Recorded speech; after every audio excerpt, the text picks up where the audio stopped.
Good morning, students. Welcome back. I guess we stopped at a topic.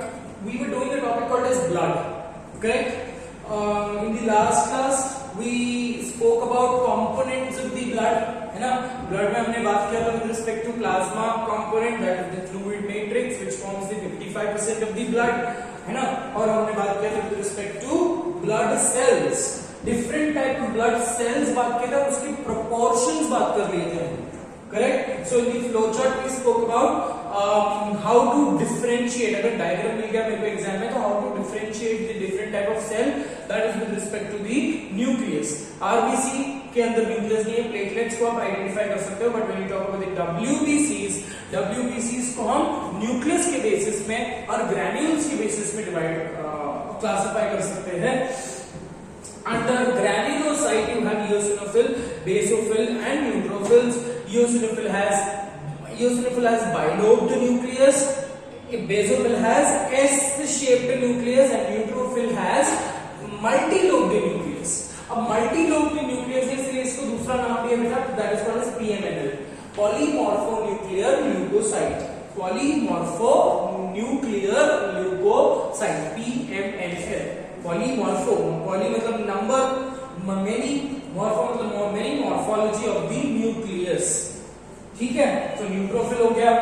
उसके बाद monocyte, lymphocyte. Monocyte is granulocyte. Monocyte has bean shape या kidney shaped nucleus, और lymphocyte का round nucleus. So that is with respect to डब्ल्यूबीसीज. So now we have to take up each and every cell and we'll have to talk the functions of these cells in detail. तो आज के lecture में we will take up RBCs, right from RBC का formation to various components of RBCs, और उसके बाद RBC का अलग-अलग function we'll have to talk about that. उसके बाद हम WBC लेंगे. WBC क्योंकि डायग्राम कर लिया है, proportion भी कर लिया है ना. 68:32 याद है, और WBC का परसेंटेज 68:32. 68 divided as 65, 1 to 2 याद है. eosinophil is 1 to 2, basophil is 0.5 to 1 and neutrophil is 65. The calculation is very easy. अब ये 65 क्या है? 65 of total TLC. देखो इसमें भी कंफ्यूज करेंगे आप. TLC refers to total leukocyte count, मतलब जितने 10,000 ल्यूकोसाइट है आपके पास पर 100 ml में 10,000 ल्यूकोसाइट है, उसमें से 65% इज न्यूट्रोफिल.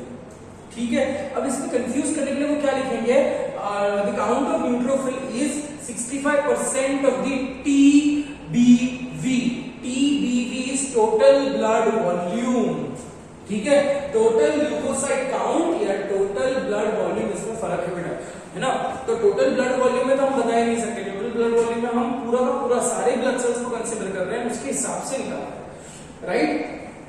सो ऐसे तो पूछेंगे नहीं, बट टीएलसी आपको याद रखना है with respect to the percentage of डब्ल्यूबीसीज. ठीक है. और उसके बाद मोनोसाइट, लिम्फोसाइट का कितना था? 6 plus 26. 6 plus 26. 6 is monocyte and 26 is lymphocyte. ठीक. Now let's talk about RBCs. ठीक है. The first cell का हम लोग ने प्लाज्मा खत्म कर लिया था. We are now talking about the cellular component. The first cell is RBCs, also referred to as red blood cells or red blood corpuscles. Red blood corpuscles. मैंने आपको बताया था कि हम उसको सेल्स क्यों नहीं बोल रहे, क्योंकि इसमें न्यूक्लियस नहीं है बेटा. और इसके बेसिस पे 2 साल पहले 2016 में यहाँ पे कब आया था? 2017 में एक क्वेश्चन आया था विद रिस्पेक्ट टू आरबीसीज. बहुत ही बेसिक क्वेश्चन था, बट वो बेसिक क्वेश्चन में उन्होंने कंफ्यूज कर दिया है बच्चों को. ठीक है. So RBCs are also called as red blood corpuscles. They are also referred to as erythrocytes. ये भी हमको पता है, राइट. एरिथ्रोसाइट्स, ये बेसिक इंफॉर्मेशन भी हमको पता है. ठीक है. Now what is the role RBCs के बारे में और कुछ फंक्शन हमको लिखना है. That they are enucleated. They are enucleated. मतलब टेक्निकली आरबीसी एक ऐसा सेल है, it is one of the smallest cell of your body that the RBCs have lost their nuclei, they have lost their cytoplasmic organelles, मतलब उसके अंदर कोई भी organelle नहीं है, ना ही माइटोकॉन्ड्रिया है, ठीक है. So RBCs they are enucleated. So since they are enucleated, they cannot divide. Hence, since they are enucleated, hence they cannot divide. So why are they enucleated? Enucleated का reason पूछा था question में लोगों ने 2 साल पहले 2017 में. Why are they enucleated? To increase the surface area. It increases the surface area. It increases the area for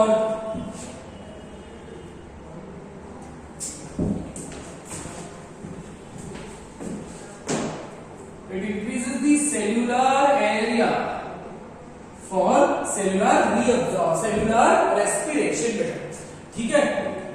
So RBCs since RBCs cannot divide, so they have a lifespan, hence they are formed new. So the lifespan of RBC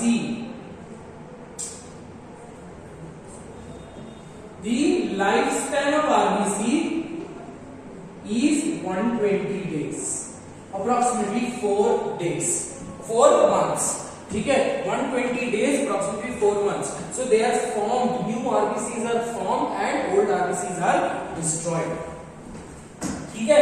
So 120 days. So now let's talk about something called as erythropoiesis.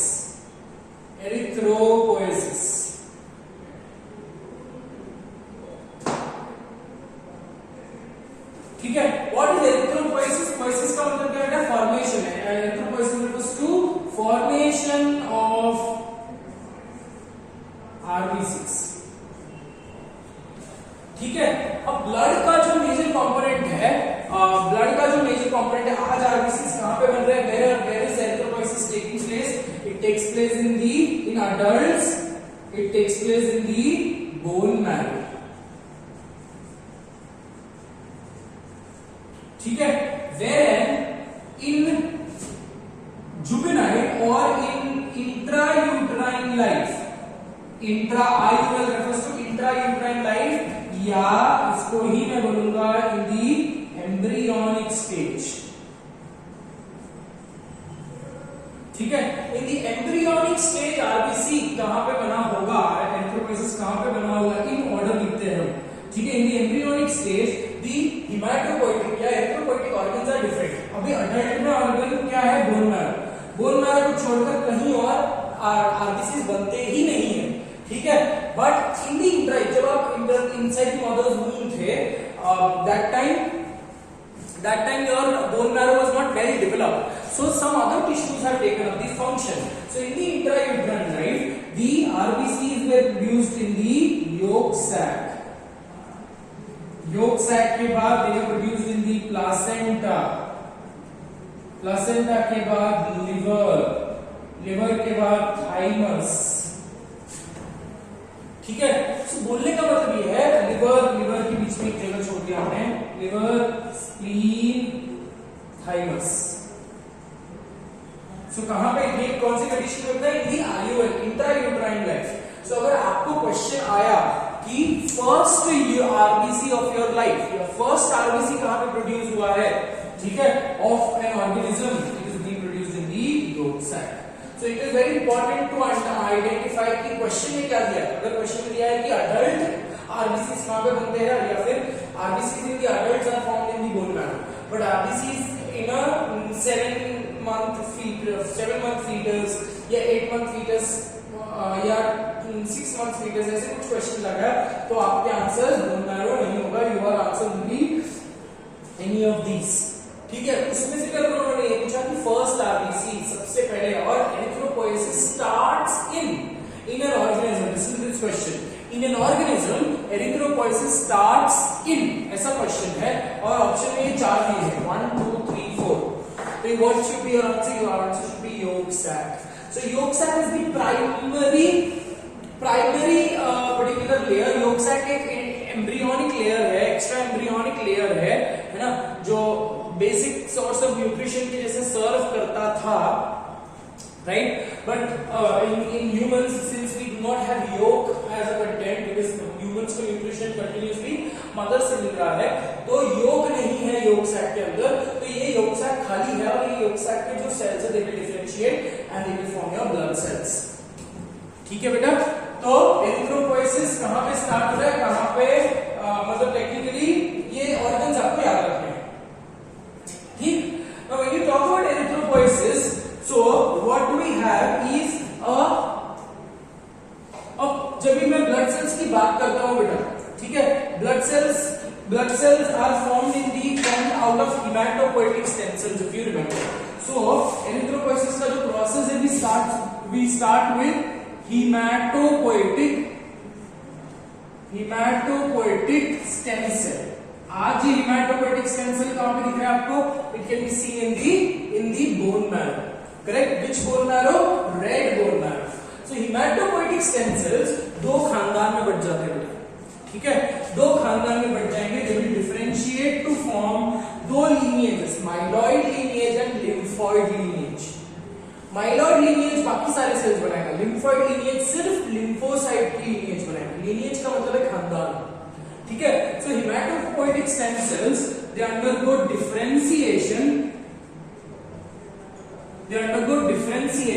and they will differentiate into myeloid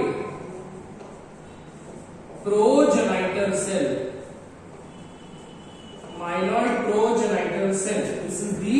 This is the precursor cell.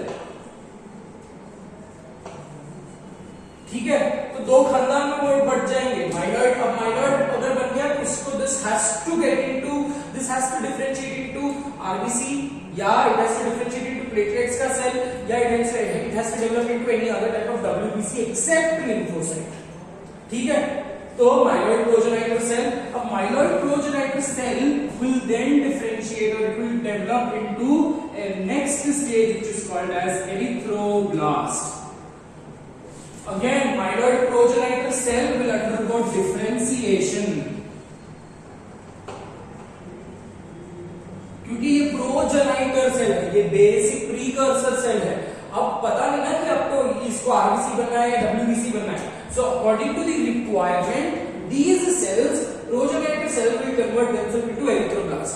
एक बार वो erythroblast stage में आ गए तो इनका नसीब fix हो गया. They will have to become a RBC. They cannot become a WBC. यहाँ पे भी नसीब is not fixed. ठीक है? The cells can, myeloid progenitor cell can become anything, right? Any type of blood cell except for lymphocyte. But in case of once it has transformed itself into erythroblast, है ना? अब आपको erythrocyte ही बनना है. अब आपको RBC ही बनना है. Very clear? So erythroblastic stage जो है of the RBC is a nucleated stage.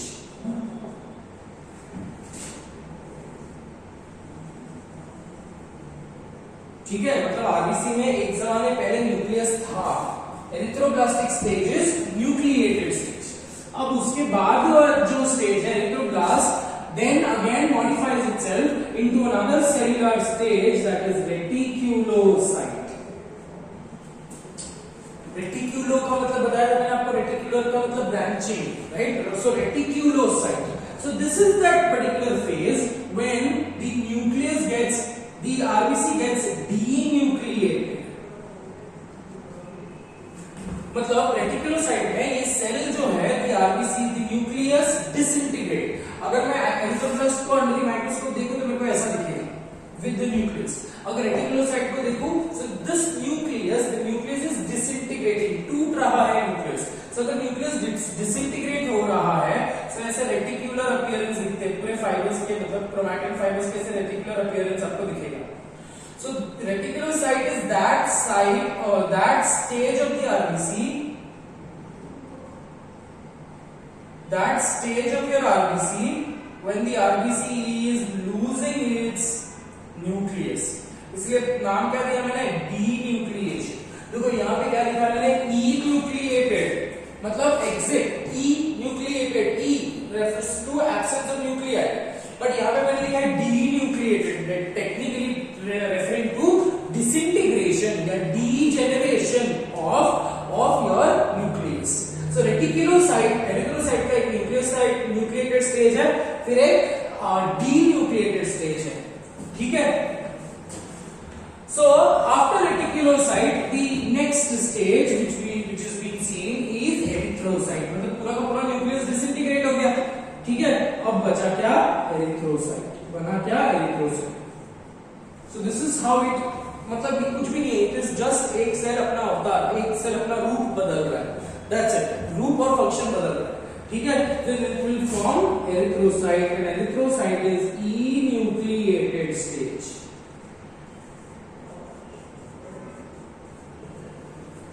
समझ में आ गया बेटा? So that is with respect to erythropoiesis. Erythropoiesis में erythropoiesis formation of RBCs कहाँ पे बनता है? Erythropoietic organs, bone marrow in the adult, and in the intrauterine life it was these were the erythropoietic organs, ठीक है।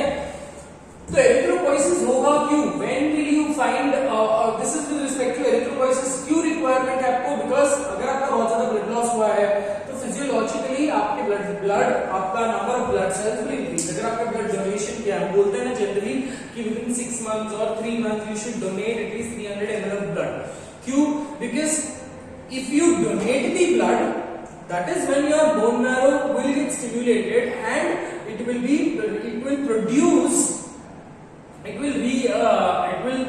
to the production of your RBCs, ठीक है। एक और ऐसा हार्मोन है जो फंक्शन करता है with respect to erythropoiesis. There is one more hormone which we need to remember, जो मैंने यहां पे छोड़ दिया है। Erythropoiesis is controlled by, is supported by या facilitated by erythropoietin. Erythropoietin is a hormone. In the presence of erythropoietin, erythropoiesis will take place. मतलब erythropoietin अगर ब्लड में रहा तो मतलब वो कब रहेगा?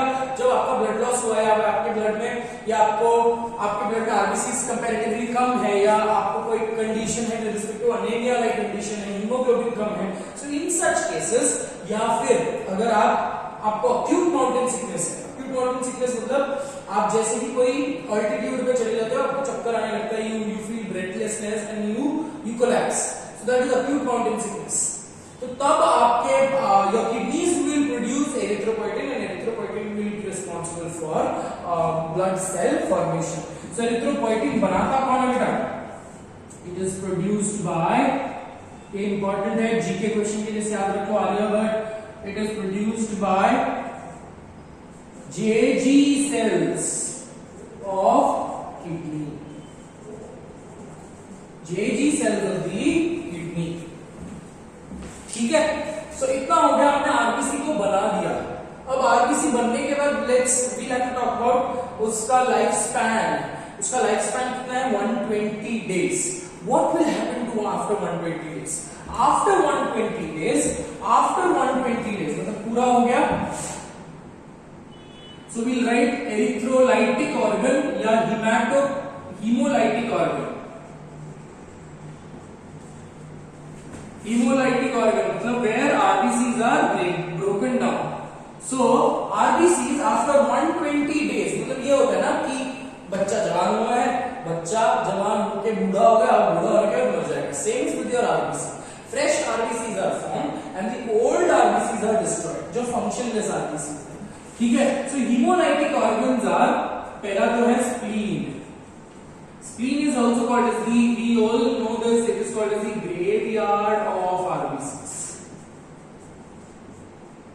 और दूसरा, अगर किसी कंडीशन की वजह से स्प्लीन निकाल देना पड़ा, ठीक है, मतलब कॉन्जेनाइटल स्प्लीनोमेगाली डिजीज है जहां पे स्प्लीन की साइज इंक्रीज हो जाती है और स्प्लीन इतना ज्यादा आरबीसी कंज्यूम करता है दैट अब होगा क्या, विल टॉक अबाउट दैट, कि स्प्लीन जरूरत से ज्यादा बड़ा हो गया।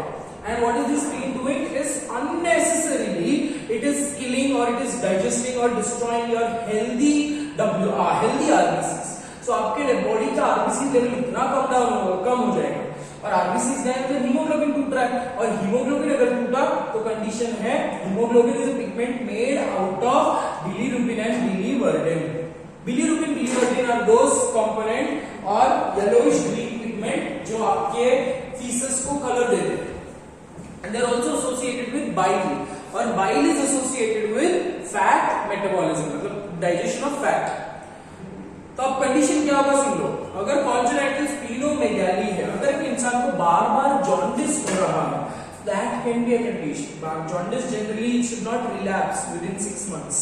ठीक है, अगर एक इंसान को जॉन्डिस हो गया तो उतना ध्यान देना पड़ता है वो इंसान को कि 6 months और 1 year at least the person should take care of his liver, otherwise his jaundice will relapse. But अगर congenital splenomegaly है, in that also the person will suffer from jaundice like symptoms, मतलब पूरी body yellow हो जाएगी। क्यों? क्योंकि RBCs unnecessary destroy हो रहे हैं, और आरबीसीज डिस्ट्रॉय हो रहे हैं, इसका मतलब हीमोग्लोबिन भी डिस्ट्रॉय हो रहा है। हीमोग्लोबिन डिस्ट्रॉय होगा तो अल्टीमेटली क्या बनेगा, bilirubin biliverdin, and bilirubin biliverdin अगर बहुत ज्यादा हो गया it will get deposited under your skin leading to jaundice. ठीक है, तो स्प्लीन को बोलते हैं ग्रेवयार्ड ऑफ आरबीसीज। बट अगर मैंने आपको बताया कि कॉन्जेनिटल स्प्लीनोमेगाली में there is one option, removal of this spleen. और स्प्लीन निकालने की वजह से इम्यूनिटी पे थोड़ा सा फर्क आता है बेटा, क्योंकि स्प्लीन में डब्ल्यूबीसी भी मैच्योर होते हैं। One of the important organ, छोटा सा ऑर्गन है जो स्टमक के पीछे है, ठीक है, किडनी शेप का ऑर्गन, ब्लूइश कलर दिखता है। ठीक है, तो अगर स्प्लीन को निकाल दिया then who will take the function. ठीक है, स्प्लीन अकेला ही हीमोलाइटिक ऑर्गन नहीं है, haemolysis also takes place in the liver.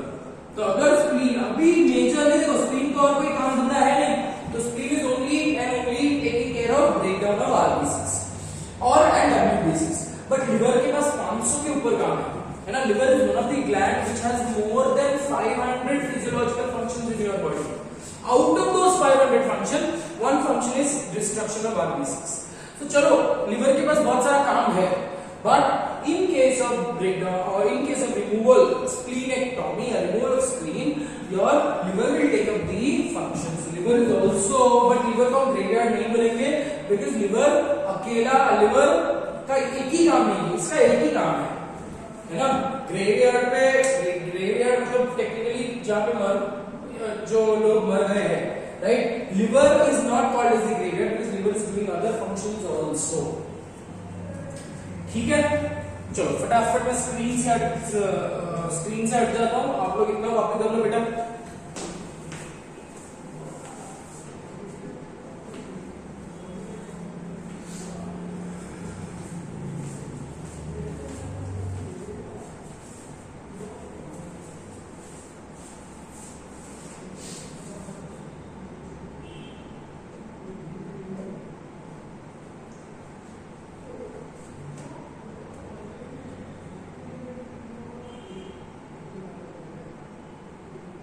चलो हो गया।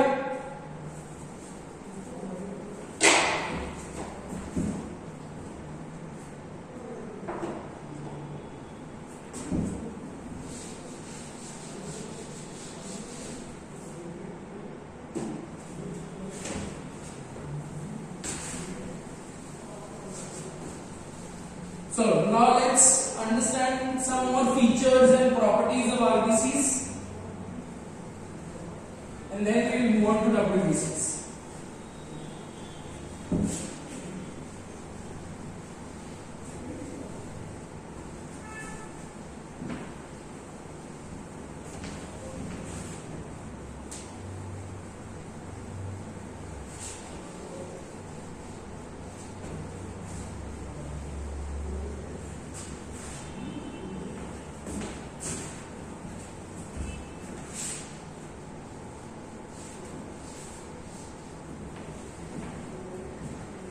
ओके, सो एरिथ्रोपोइसिस देखे हमने, है ना। सो इंक्रीज्ड आरबीसीज प्रॉपर्टीज लिखे हमने, ठीक है। Increase RBCs is called as polycythaemia. Polycythaemia, poly मतलब बहुत सारा, साइथीमिया मतलब बहुत सारे सेल्स, ठीक है। Decreased RBCs is called as erythrocytopenia, ठीक है। वर्ड पीनिया है इसका मतलब decrease. So increase RBCs is called referred to as polycythemia. Decrease RBCs is referred to as erythrocytopenia. ठीक है.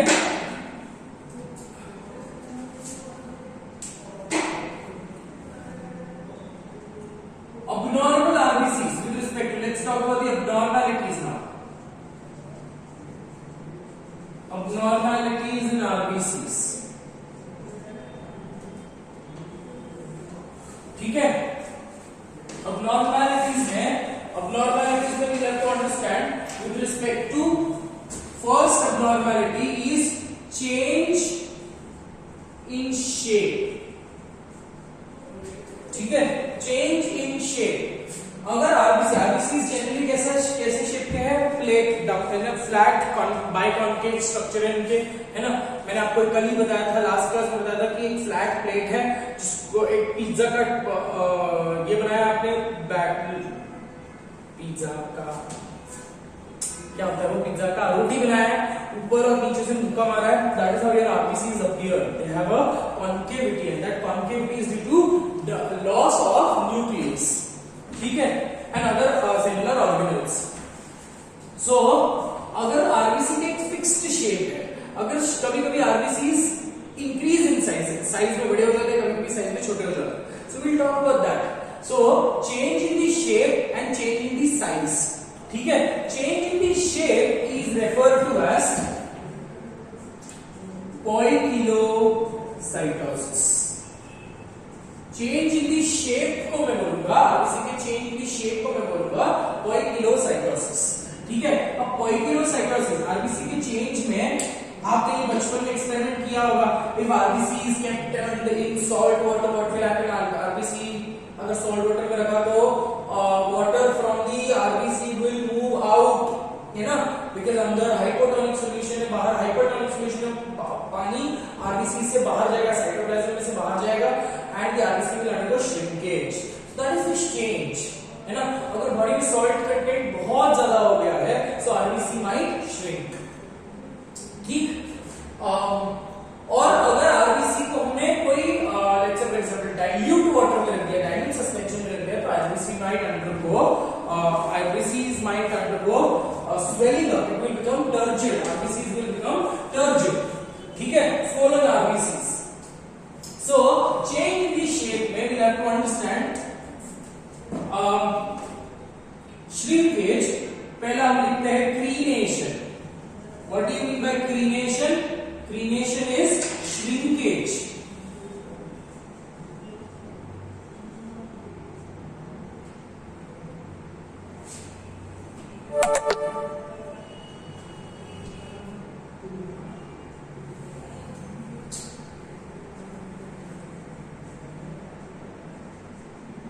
Shrinkage if kept in hypertonic solution. Shrinkage को मैं यहाँ पे crenation बोलूंगा बेटा. ठीक है. और दूसरा क्या होगा, RBC might swell up. Swollen RBCs are seen in if they are kept in hypotonic solution. If they are kept in hypotonic solution.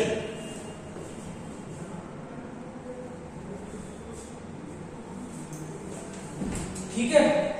इसके अलावा there is another disease where your RBCs become sickle shape. Sickle shape के RBCs किसमें दिखेंगे आपको? There is a condition which is called sickle cell anaemia. पढ़ेंगे अपन इसको बाद में, जिसमें आरबीसीज हीमोग्लोबिन अबनॉर्मल बनता है और हीमोग्लोबिन अबनॉर्मल बनने की वजह से RBCs get abnormal sickle shape. ठीक है. और होगा irregular shape, irregular margins. RBCs जो है ये जो स्मूथ सरफेस वाले आरबीसीज है, they will become irregular in shape. और ये कब होगा? This will be seen in a condition which is called as uraemia. Uraemia is excessive accumulation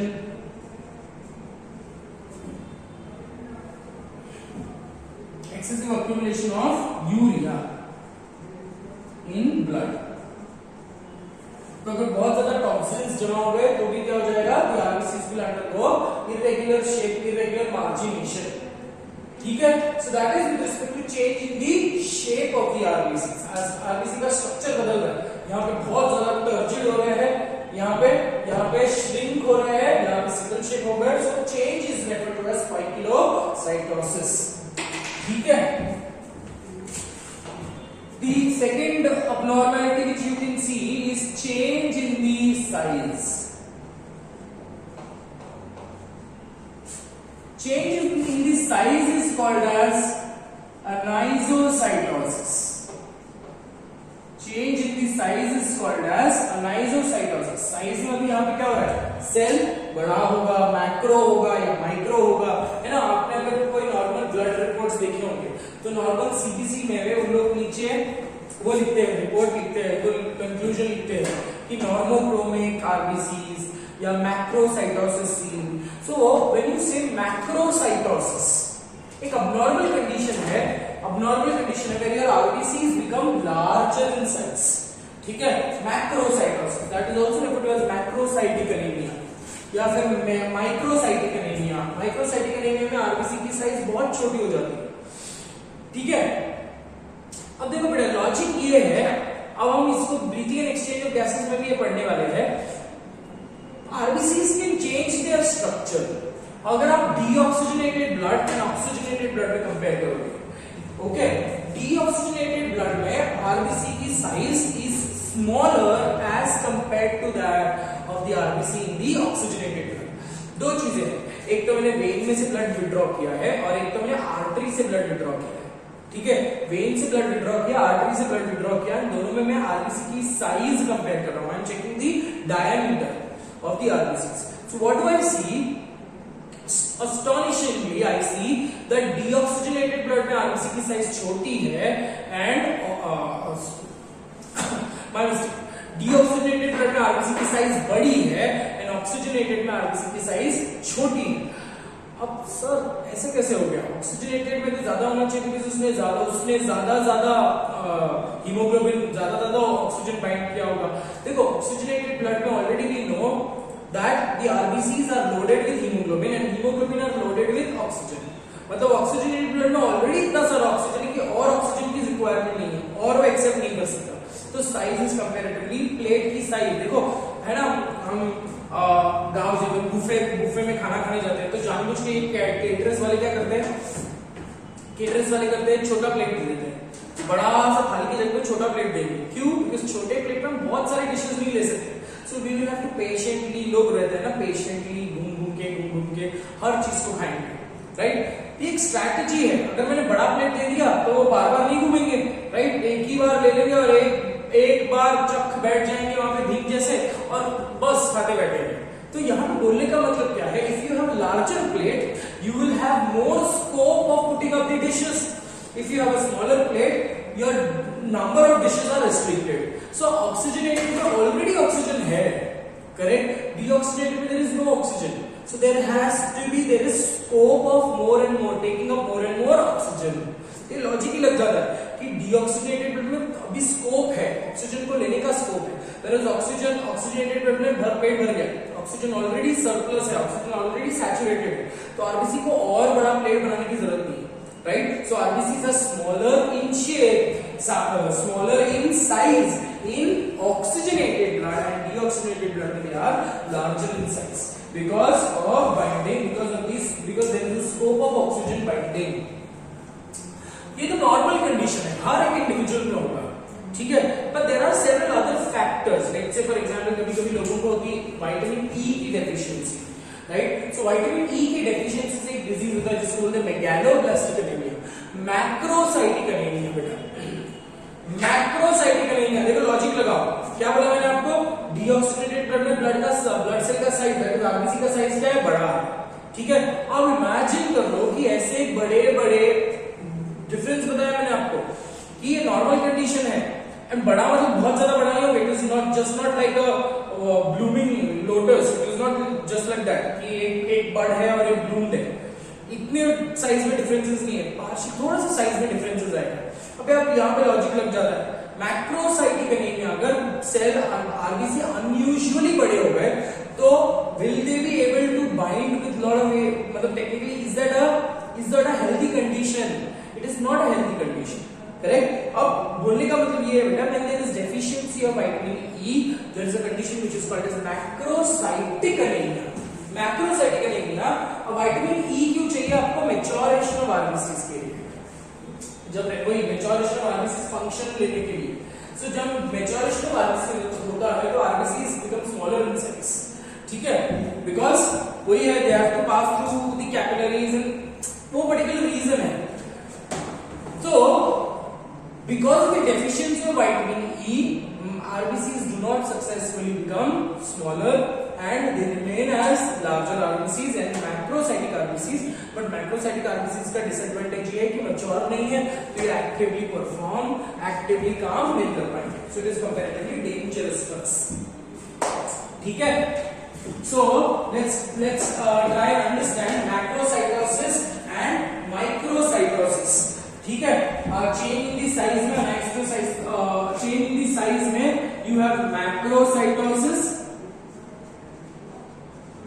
and then you have microcytosis.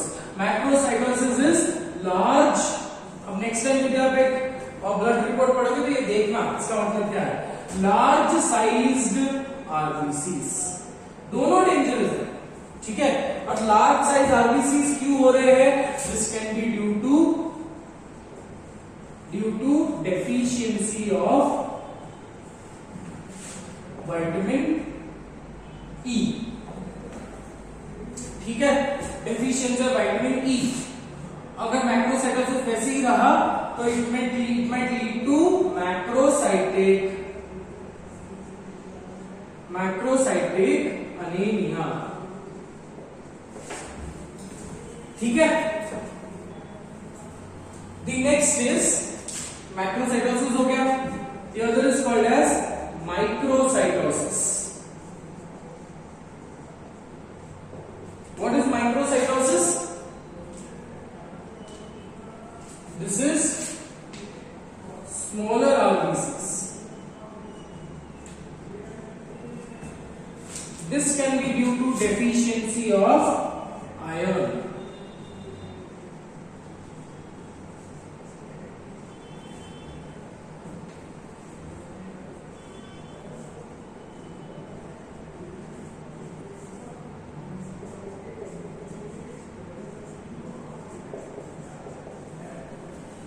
Okay, और due to deficiency of vitamin B9 and B12, लोगों को vitamin folic acid की tablets देते हैं doctor, है ना। अगर किसी की हीमोग्लोबिन कम हो गई, अगर किसी की आरबीसीज एनीमिया है, किसी को, है ना, anaemia is deficiency of haemoglobin. So macrocytosis and microcytosis बेटा, that is abnormality in the size, shape हो गया, साइज हो गया, ये प्रॉपर्टीज लिख रहे हैं, ठीक है। The next condition, next property, continuing the next property, that RBCs are responsible for viscosity of the blood. ये बहुत इंपॉर्टेंट स्टेटमेंट है, viscosity of the blood. चलो मान लो कि RBCs कम रहा तो डिसएडवांटेज है, डेंजर है, but what will happen if the RBCs increase in number? ठीक है, एक I remember when I was working in a company, I had a friend of mine, a colleague of mine, who suffered from a condition called as polycythemia vera. अब polycythemia vera is a mild cancer of RBCs. देखो बेटा, logic यहाँ पे लगना चाहिए कि अरे sir RBC तो E न्यूक्लिएटेड है, तो RBC में तो न्यूक्लियस है ही नहीं, तो डिवाइड ही नहीं कर पा रहा, तो RBC का कैसे कैंसर होगा? कैंसर क्या है? Cancer is unnecessary growth and development of the cell. But यहाँ पे the cancer is not of matured RBCs, the cancer is of erythroblast, ठीक है, न्यूक्लिएटेड स्टेज का कैंसर है। एरिथ्रोब्लास्ट का नंबर इंक्रीज हो जाएगा। मैंने आपको बताया कि एरिथ्रोब्लास्ट अगर बन गया आपका नसीब डिसाइडेड है। You have to, erythroblast will have to become an RBC, correct. So इसमें होता क्या है, मतलब it is again a mild cancer, I told you, polycythaemia vera. So यहाँ पे there is unnecessary increase in the levels of RBC, ये viscosity से related है। अगर आरबीसी बहुत ज्यादा बन गया तो आपकी ब्लड बहुत थिक हो जाएगी, right? And if the blood becomes very thick, the blood can not easily freely flow through the blood vessels, है ना? तो ब्लड स्लो मूव करेगा। अगर ब्लड स्लो मूव करेगा तो चांसेस ये है कि ब्लड सेल्स एक दूसरे को चिपके, leading to clots, internal clot formation, correct? So excessive और ब्लड प्रेशर भी कम हो जाएगा बिकॉज स्लो। अगर ब्लड बहुत पातल है, पतला है, ठीक है, तो ब्लड बहुत इजीली फ्लो हो पाएगा। बट अगर ब्लड बहुत गाढ़ा है तो it will be comparatively, the blood pressure will be comparatively slow and formation of internal clots increases. तो अभी ऐसी कंडीशन में करें क्या, है ना? डॉक्टर हैड प्रिस्क्राइब्ड हिम, अब ऐसा कंडीशन है कि उसका ब्लड वो डोनेट करे बिकॉज उसमें आरबीसीज का कैंसर है। आप समझो ना, आरबीसीज का कैंसर मतलब ऑक्सीजन ही ऑक्सीजन उसके ब्लड में, ऐसा नहीं होता बेटा, कभी नहीं होता, ठीक है? बॉडी सरप्लस अमाउंट में कुछ नहीं रखती, अगर सरप्लस अमाउंट में है that will cause a dangerous condition और एनी टाइप ऑफ डिजीज, ठीक है? तो डॉक्टर ने उसको प्रिस्क्राइब क्या किया था?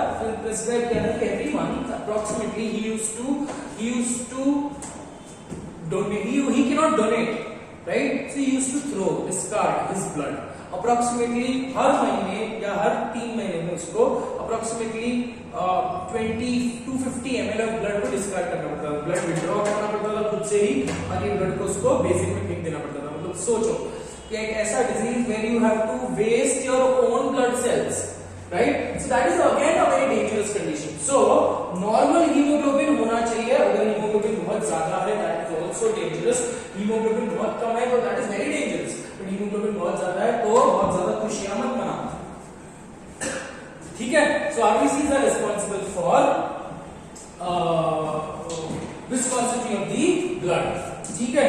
अब विस्कोसिटी से रिलेटेड आपको ये फॉर्म करना, याद करना है, there is something called as rouleaux formation. RBC से विस्कोसिटी से रिलेटेड है। What will happen if there is polycythaemia? बहुत ज्यादा आरबीसी है तो आपका ब्लड विस्कस हो गया है, ठीक है? सो वो RBCs in viscous blood they show something called as Rolex formation. अब Rolex formation क्या है? These RBCs will appear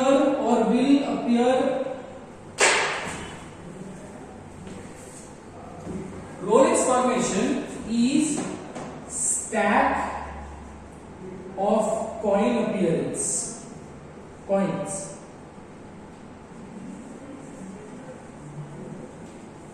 stack of coin appearance मतलब आरबीसी इतना ज्यादा इंक्रीज हो गया है that the blood is flowing very slowly, so RBC start sticking to each other, ठीक है? और वो चिपक कर ऐसे स्टैक ऑफ कॉइन के जैसा अपीयरेंस दिखता है।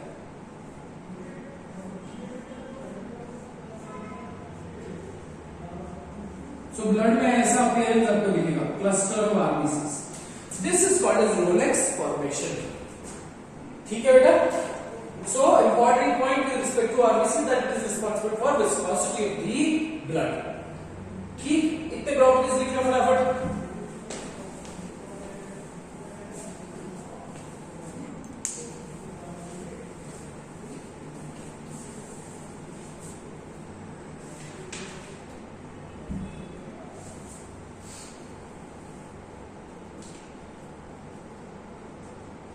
चलो हो गया?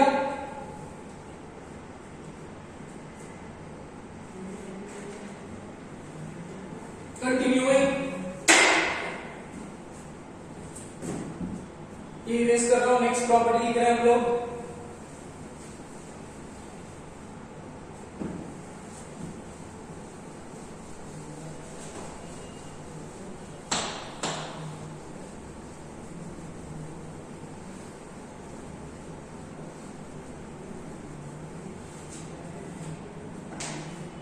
So next property is they undergo anaerobic respiration. They undergo anaerobic respiration. क्यों anaerobic respiration? Because of the absence of mitochondria. ठीक है. Now when we talk about anaerobic respiration, it is without the presence of glucose, without the presence of oxygen. ठीक है. अब normal respiration की बात करो. anaerobic respiration is also referred as fermentation, but यहाँ पे fermentation नहीं हो रहा, please don't get confused. ठीक है. एरोबिक रेस्पिरेशन का एनारोबिक पार्ट, एरोबिक रेस्पिरेशन का 3 पार्ट है, glycolysis, Krebs cycle and ETS, that is electron transport system. ठीक है. उसमें से glycolysis does not involve the use of oxygen. Correct. So सिर्फ glycolysis, 1 molecule of glucose gives you 2 molecules of ATP. 1 molecule of glucose gives you 2 molecules of ATP in glycolysis. So RBCs जो करेगा anaerobic respiration, that is by glycolysis only. RBCs सिर्फ glycolysis करेंगे बेटा. ठीक है. क्योंकि आगे का स्टेप कहां पे हो रहा है? Text in the mitochondria, but mitochondria है ही नहीं, तो ग्लाइकोलाइसिस से वो खुश है. ठीक है. सो anaerobic undergoes anaerobic respiration. Apart from this, the next property, normal count. Normal count कितना है? On a range कितना बेटा? 5.1 to 5.8 millions और डेसीलीटर बोलो या 100 ml ब्लड बोलो. ठीक है. But for males the count is a little higher, for females the count is a little lower. For males the count is 5.5 on an average, 5.5 millions per DL. Females में it is 0.5 millions per DL. Infants में it is 6.5 millions per DL. Okay. Humans living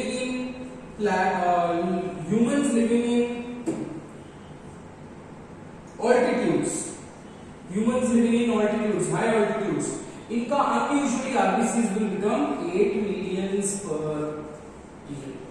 तो sir आपने को ये पूछा कि sir 8 millions है तो इनको तो एकदम पंजाब की लस्सी जैसे थिक होना चाहिए ब्लड, ऐसा नहीं होता बेटा.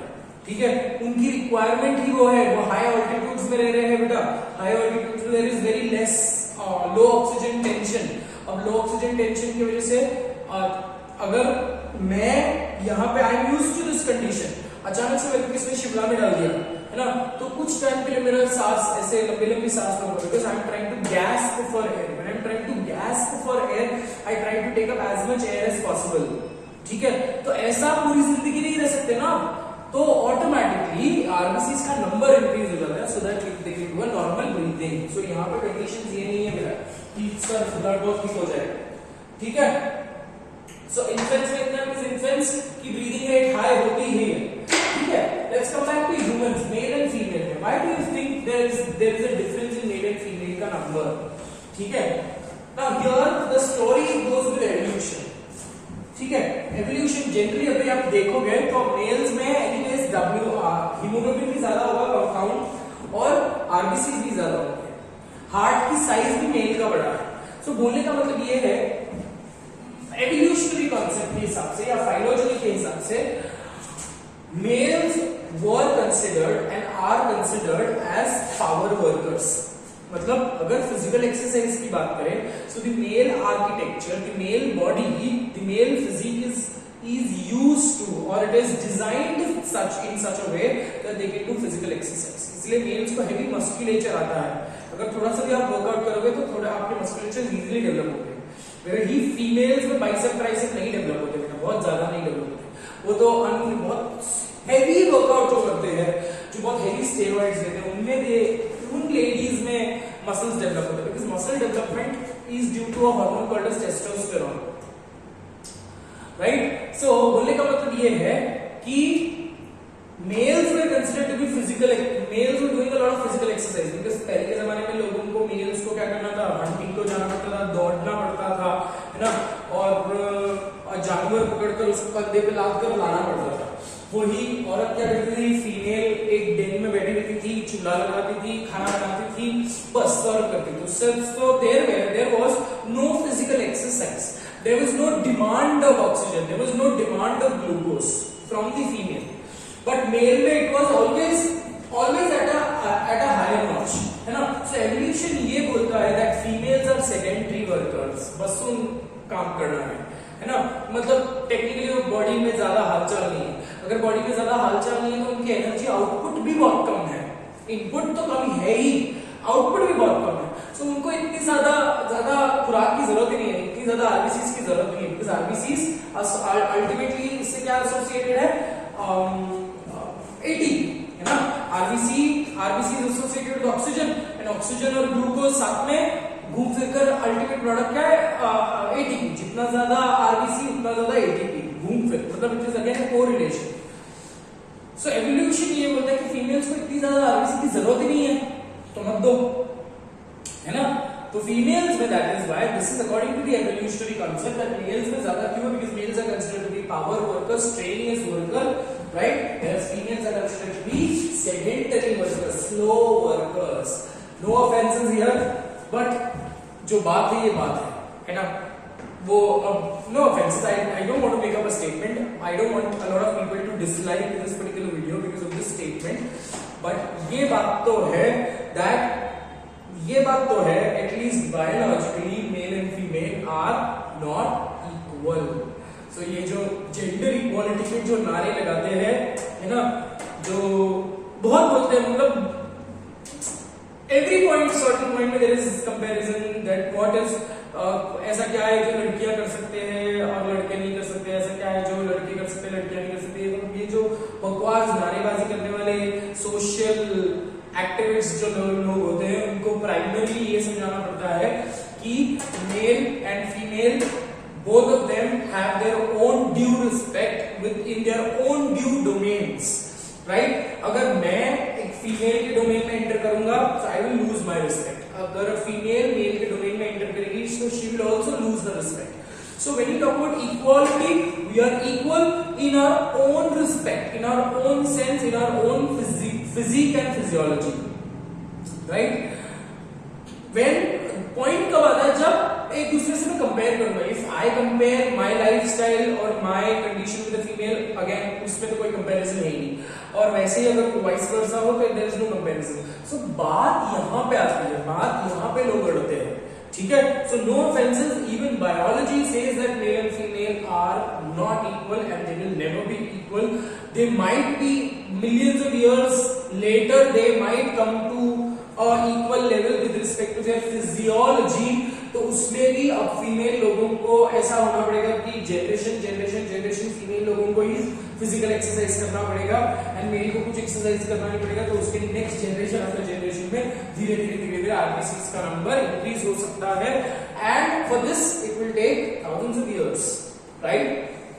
कम back, so no offences again, come back. So इतना आपको समझ गया, नॉर्मली ग्राउंड आपको समझ गया, बाकी सब चीजें आपको समझ गया, ठीक है।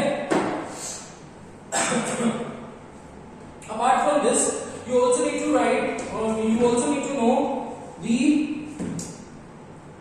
RBC membrane is called as Dolan's membrane. Is called as Dolan's membrane, ठीक है। इसके साथ next property is mammalian RBCs are smallest and enucleated, पर यहाँ पे enucleated का exception है, exception is camel and llama। Camel और लामा, देखो बहुत सारे कंट्रोवर्शियल पॉइंट्स है, बहुत सारे बुक्स में इसको भी इन्यूक्लिएटेड दिया है, बट अपने मॉड्यूल में अपने मॉड्यूल में कैमल और लामा को न्यूक्लिएटेड बोला गया, तो we will follow that only. Llama is a hairy camel, है ना, जो कोल्डर रीजन्स में रहता है। So mammalian RBC is the smallest, ठीक है, they are enucleated. Amphibian Amphibian RBCs are largest.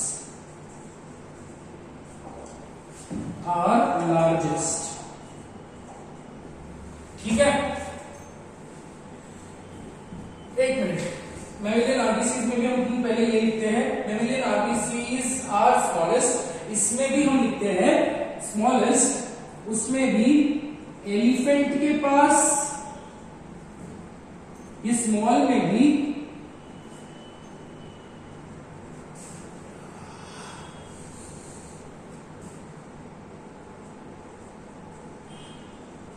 elephant has large RBC and musk deer in mammals बोल रहा हूं, ठीक है बेटा। मैं मैमल्स के पास, बाकी एनिमल्स के कंपैरिजन में मैमल्स के पास सबसे छोटे आरबीसी और उन छोटे में भी ग्रेडेशन है।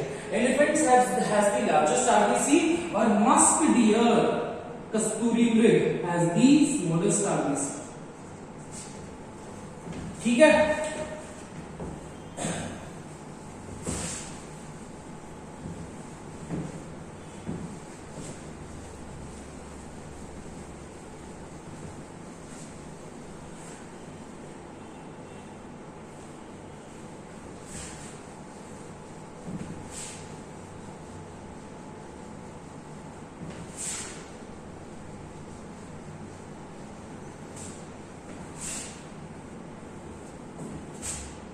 The next is amphibians.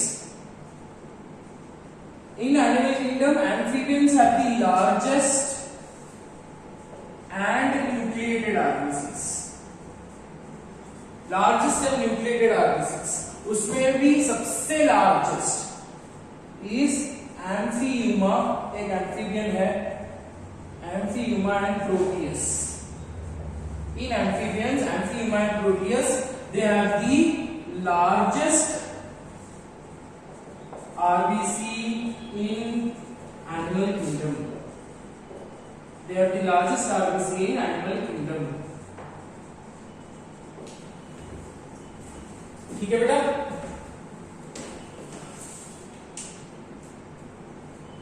So this is with respect to major functions हो गए आपके। आरबीसी के बारे में इतना ही है बेटा, और तो मुझे नहीं लगता कि और कोई पॉइंट्स बचे हैं हमारे पास to discuss. That's it. So RBC यहाँ पे खत्म होता है, ठीक है। यहाँ पे ये याद करना है आपका एम्फीबियंस और ये। अच्छा, एक पॉइंट है with respect to RBCs and that is ESR, erythrocyte sedimentation rate।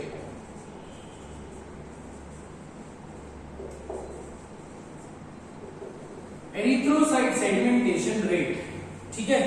अब this is done, it is done in a special tube called Winthrop's tube। Question आया था बेटा, Winthrop's tube। अब ESR क्या है basically? ESR erythrocyte sedimentation rate क्या है? वो कल मैंने आपने फिर रिमेंबर, मैंने आपको ब्लड में ब्लड बताया था, प्लाज्मा बताया था, सीरम बताया था। तो जो प्लाज्मा एक्सट्रैक्ट करते हैं, तो जो ब्लड सैंपल बचता है, ब्लड सेल्स बचते हैं, the RBC fraction is taken and the small amount of RBC fraction is diluted in water और एनी पर्टिकुलर सॉल्वेंट एंड उसको फिर सेंट्रीफ्यूज मशीन में डालते हैं। So the erythrocyte, how fast are they sedimenting, है ना। अगर साइज में बड़े हैं तो दे आर कंपैरेटिवली, इससे समझ में आता है, साइज में अगर बहुत बड़े हैं तो they will be lighter, density उनकी कम रहेगी, प्रोटीन्स कम रहेंगे उनमें, so they will settle down slower. अगर आरबीसी है, अगर आरबीसी एडिक्वेट नॉर्मल है तो वो फटाफट सेटल डाउन हो जाएगी। So the rate at which the RBC sediment at the bottom of the tube is ESR, ठीक है। अब ESR हम जनरली करते हैं क्यों है? अगर किसी को एलर्जिक रिस्पॉन्सेज है ना, तो ESR से बहुत सारी डायग्नोस्टिक बेसिक प्रोविजनल डायग्नोसिस हम कर सकते हैं and that is ESR can be used to diagnose few diseases like cancer, autoimmune diseases,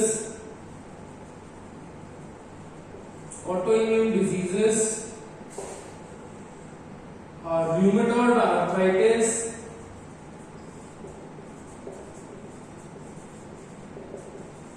rheumatoid arthritis, allergy,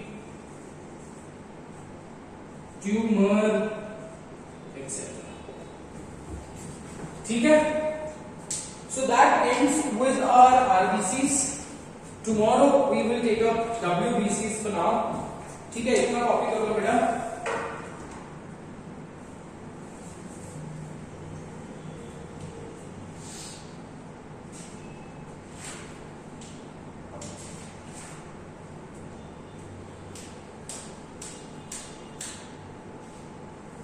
ठीक है, एक डिवाइस का नाम लिख लो.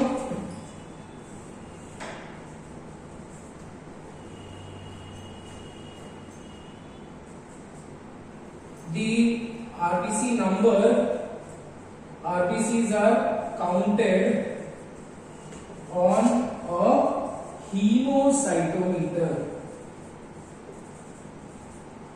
On a hemocytometer. ये क्लास पॉइंट था. That is all for today. Take care of yourself and God bless you.